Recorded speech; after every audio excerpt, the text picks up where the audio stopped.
Anything you remember through all the years? God, I've been in so many leagues. Well, I was in the Southern League for 3 years. I was in the South Atlantic League, the Delmarva's League, for 4 years as a coach.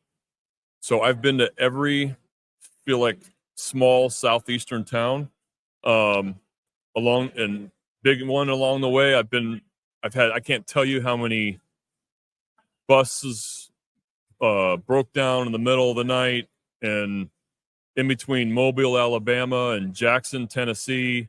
No AC working so much. Should I tell the story? Should I tell the story about?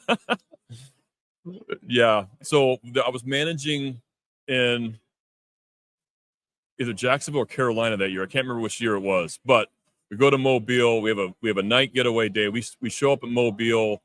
It's like 7 or 8 in the morning, and on the schedule, it's a 7 o'clock game. Okay. So it's going to be one of those where we get in the morning, going to go crash for about 5 hours. It's typical minor leagues. You crash for 5 or 6 hours, probably have a 2:30, 3 o'clock bus. You got to go ready to play the Bay Bears at 7 o'clock. Well, we pull over. The bus driver pulls over to get gas or something. And this is back in newspaper days, probably before your time, but back in newspaper days. And I go in and get the Mobile paper and turn to the sports page, and it's a big ad. It's a giveaway, big ad that day of they were giving away something for a 1 o'clock game. Okay. So I turned to my radio guy behind me, who's like doing their scheduling and the trainer, and I said, "Hey, this ad says we're playing at 1 o'clock today." And so now it's a scramble. Now they run to the payphone, no cell phones then, run to the payphone to figure out what time our game is. Turns out we have a 1 o'clock game. So good. We get to the motel. We get to the motel about 8:30, 9 o'clock, quickly change on the bus.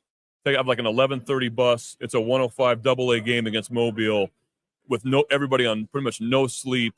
And it's about 117 degrees. Oh, that's fantastic. So, Did you win? I can't even remember.